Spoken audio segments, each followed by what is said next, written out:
Hallelujah. प्रभु में आप सबको जय मसीह की। खुदा आप सबको बहुत बहुत आशीष दे। आपके अपने चैनल जीवित परमेश्वर में आप सबका बहुत बहुत स्वागत है। विश्वास करता हूँ आप सब भले चंगे होंगे। यदि कोई आपके प्रार्थना के विषय हैं तो आप मेरे व्हाट्सएप नंबर पर साझा कर सकते हैं अपने प्रार्थना का विषय। मेरा व्हाट्सएप नंबर आप सबके लिए डिस्क्रिप्शन में साझा किया हुआ है। हम सब आपके लिए प्रार्थना करेंगे ताकि परमेश्वर की महिमा आपके जीवन हो और परमेश्वर की गवाही बने। आज मैं फिर से आपके लिए प्रभु में एक और विषय लेकर आया हूँ। मेरा आज का विषय है क्षमा। क्षमा क्या है? किसी के द्वारा किए गए अपराध या गलती पर स्वेच्छा से उसके प्रति भेदभाव और क्रोध को समाप्त कर देना क्षमा कहलाता है। यहाँ कहने का अभिप्राय यह है कि जब कोई व्यक्ति हमारे साथ गलत व्यवहार करता है, जैसे हमारी बुराई करना, हमसे झगड़ा करना, गाली गलौज करना आदि, इस गलत व्यवहार के कारण हमारे मन में उसके प्रति कड़वाहट, गुस्सा आदि आ जाता है। लेकिन जब हम उस व्यक्ति को अपनी इच्छा से माफ़ कर देते हैं तो वह हमारे मन में उसके प्रति जितना भी गुस्सा और कड़वाहट होता है वह समाप्त हो जाता है, क्योंकि माफ़ करने के द्वारा हम परमेश्वर के प्रेम में आ जाते हैं और परमेश्वर के प्रेम के द्वारा हम एक दूसरे से मेल मिलाप कर लेते हैं। क्योंकि मेल मिलाप के विषय में प्रभु का वचन मत्ती 5:9 हमसे कहता है कि अन्य हैं वे जो मेल मिलाप कराने वाले हैं, क्योंकि वे परमेश्वर के पुत्र कहलाएंगे। देखिए, यहाँ परमेश्वर का वचन यह कह रहा है कि जब हम माफ़ी के द्वारा मेल मिलाप में आ जाते हैं तो हम परमेश्वर के पुत्र या पुत्री कहलाएंगे, यानी प्रभु हमारे साथ है। आइए इसी विषय पर आज मैं आपको एक कहानी सुनाता हूँ। कहानी का विषय है नामाफ़ी। एक विश्वासी ने अपने दामाद को 3 लाख रुपए व्यापार के लिए दिए। उसका व्यापार बहुत अच्छा जम गया, लेकिन उसने रुपए ससुर जी यानी विश्वासी को नहीं लौटाए। आखिर दोनों में झगड़ा हो गया। झगड़ा इस सीमा तक बढ़ गया कि दोनों का एक दूसरे के यहाँ आना जाना बिल्कुल बंद हो गया। घृणा और वाद द्वेष का आंतरिक संबंध अत्यंत गहरा हो गया। विश्वासी हर समय हर रिश्तेदार के सामने अपने दामाद की निंदा, निरादर व आलोचना करने लगा। विश्वासी की जो प्रभु के प्रति भक्ति थी वह लड़खड़ाने लगी। प्रार्थना के समय भी उन्हें अपने दामाद का चिंतन होने लगा। मानसिक व्यथा का प्रभाव तन पर भी पड़ने लगा। बेचैनी बढ़ गई, समाधान नहीं मिल रहा था। आखिरकार वह विश्वासी अपने पास्टर जी के पास गए और अपनी व्यथा कह सुनाई। पास्टर जी ने कहा, बेटा तुम चिंता मत करो, परमेश्वर की कृपा से सब ठीक हो जाएगा। तुम कुछ फल व मिठाइयाँ लेकर दामाद के यहाँ जाना और मिलते ही उससे केवल इतना कहना, बेटा सारी भूल मुझसे हुई है, मुझे क्षमा करें। विश्वासी ने पास्टर जी से कहा, मैंने ही उसकी मदद की है और क्षमा भी मैं ही मांगूं। पास्टर जी ने उत्तर दिया, परिवार में ऐसा कोई भी संघर्ष नहीं हो सकता जिसमें दोनों पक्षों की गलती ना हो। चाहे एक पक्ष की भूल 1% हो, दूसरे पक्ष की 99% पर भूल दोनों तरफ से होती है। विश्वासी की समझ नहीं आ रहा था। उसने कहा, पास्टर जी मुझसे क्या भूल हुई है? फिर पास्टर जी ने कहा, बेटा तुमने मन ही मन अपने दामाद को बुरा समझा, यह है तुम्हारी पहली भूल। तुमने उसकी निंदा, आलोचना, तिरस्कार किया, यह है तुम्हारी दूसरी भूल। क्रोधपूर्ण आंखों से उसके दोषों को देखा, यह है तुम्हारी तीसरी भूल। अपने कानों से उसकी निंदा सुनी, यह है तुम्हारी चौथी भूल। तुम्हारे हृदय में दामाद के प्रति क्रोध व घृणा है, यह है तुम्हारी आखिरी और 5वीं भूल। फिर पास्टर जी ने कहा, अपनी इन भूलों से तुमने अपने दामाद को दुख दिया है। तुम्हारा दिया दुख ही कई गुना हो तुम्हारे पास लौटा है। जाओ अपनी भूल के लिए क्षमा मांगो, नहीं तो तुम ना चैन से जी सकोगे ना चैन से मर सकोगे। क्षमा मांगना बहुत बड़ी प्रार्थना है। ऐसा करके तुम शैतान को हरा दोगे और प्रभु को प्रसन्न कर पाओगे। विश्वासी की आंखें खुल गईं। पास्टर जी को प्रणाम करके वह विश्वासी दामाद के घर पहुंच गया। सब लोग भोजन की तैयारी में थे। उन्होंने दरवाज़ा खटखटाया। दरवाज़ा उनके दामाद के बच्चे ने खोला। सामने नाना जी को देखकर वह अवाक सा रह गया और खुशी से झूमकर जोर जोर चिल्लाने लगा, मम्मी, पापा देखो। माता पिता ने दरवाजे की तरफ देखा। सोचा कहीं हम सपना तो नहीं देख रहे हैं। बेटी हर्ष से पुलकित हो उठी। आहा, 15 वर्ष के बाद आज पिताजी आए हैं। खुशी की वजह से वह कुछ बोल नहीं सकी। विश्वासी ने फल व मिठाइयाँ टेबल पर रखी और दोनों हाथ जोड़कर दामाद को कहा, बेटा, सारी भूल मुझसे हुई है, मुझे क्षमा करें। क्षमा शब्द सुनते ही उनके हृदय का प्रेम आंसू बनकर बहने लगा। दामाद उनके चरणों में गिर गया और अपनी भूल के लिए रो रो कर क्षमा याचना करने लगे। विश्वासी के आंसू दामाद की पीठ पर और दामाद के पश्चाताप के आंसू विश्वासी के चरणों में गिरने लगे। पिता पुत्री से और पुत्री अपने वृद्ध पिता से क्षमा मांगने लगी। क्षमा व प्रेम का अथाह सागर फूट पड़ा। सब शांत, चुप। सबकी आंखों से अविरल अश्रुधारा बहने लगी।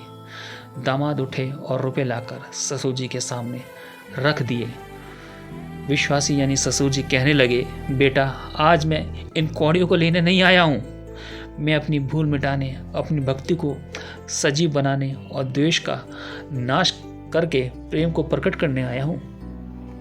मेरा आना सफल हो गया, मेरा दुख मिट गया, अब मुझे आनंद का एहसास हो रहा है।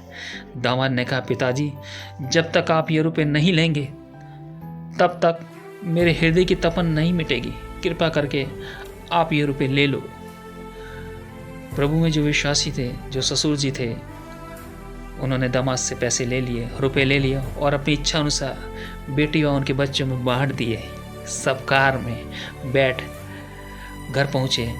15 वर्ष बाद उस अर्धरात्रि में जब माँ, बेटी, भाई, बहन, ननद, भाभी व बालकों का मिलन हुआ तो ऐसा लग रहा था कि मानो साक्षात प्रेम ही शरीर धारण किए वहाँ पहुँच गया हो और सारा परिवार प्रेम के अथाह सागर में मस्त हो रहा था। क्षमा मांगने के बाद उस विश्वासी के दुख, चिंता, तनाव, भय, निराशा रूपी मानसिकता, सब रोग जड़ से मिट गए और विश्वासी की भक्ति सजीव हो उठी। देखिए, हम इस कहानी से बहुत कुछ सीख सकते हैं। जब हम किसी को क्षमा नहीं करते हैं, इसका तात्पर्य है कि हम अपने आप को क्षमा नहीं कर रहे हैं, इसलिए लगातार हम उस दर्द में रहते हैं। उदाहरण के लिए, यदि मैं आपकी किसी बात से नाराज़ हूँ तो वह बात छोटी हो सकती है, बड़ी भी हो सकती है। यदि मैंने दर्द पकड़ कर रखा है और अपने आप से कहा कि मैं माफ़ नहीं कर सकता, या वह बात इतनी बड़ी थी कि मैं क्षमा नहीं कर सकता, यानी उस दर्द को छोड़ नहीं सकता, तो हमने उस दर्द को पकड़ कर रखा है। ऐसा करके हमने किस पर दया नहीं की? हमने अपने आप पर दया नहीं की, क्योंकि नुकसान अपना है, दूसरे का नहीं। इस विषय पर प्रभु का कलाम नीति वचन 14:30 हमसे कहता है, शांत मन तन का जीवन है, परंतु मन के जलने से हड्डियां भी जल जाती हैं। देखिए, यह वचन कह रहा है कि हमारा मन शांत होगा तो हमारा तन यानी शरीर भी स्वस्थ होगा, और अगर हमारा मन जलेगा अर्थात किसी बात को लेकर कुड़ेगा तो हमारी हड्डियां भी जलेंगी, मतलब हमारा शरीर स्वस्थ नहीं होगा। देखिए, इस कहानी में ससुर और दामाद दोनों नामाफी के दर्द को लेकर बैठे हुए हैं, उस दर्द को पकड़ रखा है। इस कारण वह असाध्य रोग से ग्रस्त हो रहे हैं। नामाफी के कारण वह विश्वासी दुख में गया, तनाव में गया, भय में गया और निराशा रूपी मानसिकता के रोग से ग्रस्त हो गया, और इतना ग्रस्त हो गया कि प्रभु की भक्ति, आराधना, प्रार्थना उसकी सब तहस नहस हो गई। ऐसा इसलिए हुआ क्योंकि उसने प्रभु के वचन का इनकार किया।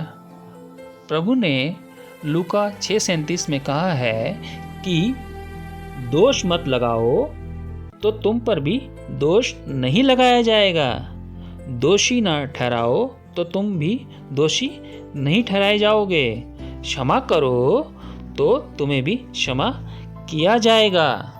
देखिए, क्षमा करना यानी किसी चीज को किसी चीज से मुक्त करना है। जब उस विश्वासी ने अपने दामाद से क्षमा मांगी तो उसने अपने आप को और अपने दामाद को भी उस दर्द से मुक्त किया जिसकी वजह से उनके जीवन में बुराइयां आ रही थीं और उनके जीवन में शैतान को काम करने का मौका मिल रहा था। इसी वजह से वो विश्वासी जो प्रभु में विश्वास करता था, वो ससुर, क्या हो रहा था उसके साथ? वो भक्ति नहीं कर पा रहा था प्रभु की, वो प्रार्थना नहीं कर पा रहा था। प्रार्थना में बैठता था तो भी उसको अपने दामाद की याद आती थी कि उसके दामाद ने उससे पैसे लिए, उन्हें वापस नहीं किया। क्यों? क्योंकि उसने उस दर्द को अपने अंदर पकड़ के रखा हुआ था, जिसकी वजह से प्रभु में वो लौ नहीं लगा पा रहा था, प्रभु की आराधना नहीं कर पा रहा था, प्रार्थना नहीं कर पा रहा था। इसीलिए मैं आप सबसे यही कहना चाहता हूँ कि अपने शत्रु को माफ़ करके अपनी आत्मा साफ करो, ताकि हम परमेश्वर के उपयोगी बर्तन बन सकें और प्रभु के राज्य के लिए बहुतायत से इस्तेमाल हो सकें। इस कहानी के दौरान अगर हमें यह लग रहा है कि हमने किसी को माफ़ नहीं किया है और उस वजह से हमारी प्रभु के प्रति जो भक्ति है उसमें गड़बड़ हो रही है, उसमें रुकावट आ रही है, तो आज ही उस शख्स से, उस इंसान से माफ़ी मांगकर मेल मिलाप कर लो और परमेश्वर के उपयोगी बर्तन बन जाओ। क्योंकि परमेश्वर बहुत भला है, उसने हमारे जीवन में भलाई की है। वो चाहता है कि हमारे जीवन से भी परमेश्वर की भलाई के कार्य प्रकट हो, ताकि हम जिस बुलाहट में बुलाया परमेश्वर ने उस बुलाहट को अपने जीवन से पूरा कर सकें। परमेश्वर आप सबको आशीष दे। आइए आओ प्रार्थना करते हैं। धन्यवाद करते हैं प्रभु यीशु मसीह, मेरे जीवित खुदा, आपकी महिमा, आपकी तारीफ करते हैं खुदावन। मैं अपने भाई बहनों के साथ, सभी सुनने वालों के साथ एक मन एक आत्मा होता हूँ। प्रभु जी आपसे प्रार्थना आराधना करता हूँ परमेश्वर खुदावन, अगर हम सबसे अगर कोई गलती, कोई गुनाह, कोई पाप, कोई दुष्ट जाने हो गई है तो पिता उन सब के लिए हम आपसे क्षमा मांगते हैं। क्षमा करना प्रभु, मेरी विनती है, प्रार्थना है, नम्र निवेदन है पिता आपसे। प्रभु ये वचन हम सबसे बातचीत करें। अगर आप परमेश्वर हमारे जीवन में आप ऐसा देखते हैं कि हमने किसी को क्षमा नहीं किया, तो परमेश्वर तेरे बच्चों को उन बातों को याद दिलाए खुदा। तेरा वचन एक एक से बातचीत करे खुदा यीशु मसीह। और परमेश्वर जो बच्चे तेरे क्षमा नहीं कर पा रहे उनको उनके जीवन में मदद करें खुदा, उनके जीवन में क्षमा करना सिखाए खुदा यीशु मसीह। अपने बच्चों को उस क्षमा में, उस माफ़ी में लेके आए खुदा यीशु मसीह। माफ़ करने वाला हृदय दे खुदा उन सबको, ताकि परमेश्वर हम आपके उपयोगी बर्तन बन सकें और आपकी महिमा कर सकें। क्योंकि खुदावन हम नहीं चाहते कि आपकी सेवा में हमारे जीवन से कोई भी रुकावट आए खुदावन। हमसे अपनी सेवा लें खुदावन जो आपने हमारे रखी है खुदावन। प्रभु तेरा वचन सबसे बातचीत करे खुदावन, दुआ मांगते पिता। और ये प्रचार आपकी महिमा को लेके, आपकी गवाही को लेके आए खुदावन, जिससे आपका राज्य बढ़े खुदावन। सब कुछ आपके सामर्थ्य हाथों में सौंपता हूं परमेश्वर, आपके सिद्ध इच्छा पूरी हो। पिता आपने कहा मरकुस 11:24 में, विश्वास के साथ जो कुछ तुम प्रार्थना मांग लो तो प्रतिदि कर लो, वो हो गया। प्रभु जी प्रतिदि करते हो गया यीशु के नाम से। सारा आदर, सारी महिमा मैं अपने पिता यीशु मसीह को देता हूँ और इस दुआ को यीशु के जीवित और पवित्र सामर्थ्य नाम से मांग लेता हूँ। दया के साथ सुने पिता और ग्रहण कीजिए प्यारे यीशु मसीह, आमीन। हालेलुया। परमेश्वर आप सबको आशीष दे। यदि आपने अगर मेरा चैनल सब्सक्राइब नहीं किया तो मेरा चैनल सब्सक्राइब करें, लाइक करें, शेयर करें, बेल आइकन प्रेस करें यदि नहीं किया है तो, ताकि आपको मेरी वीडियो का नोटिफिकेशन समय समय पर मिलता रहे और परमेश्वर की महिमा हमारे जीवन से होती रहे। परमेश्वर आप सबको आशीष दे।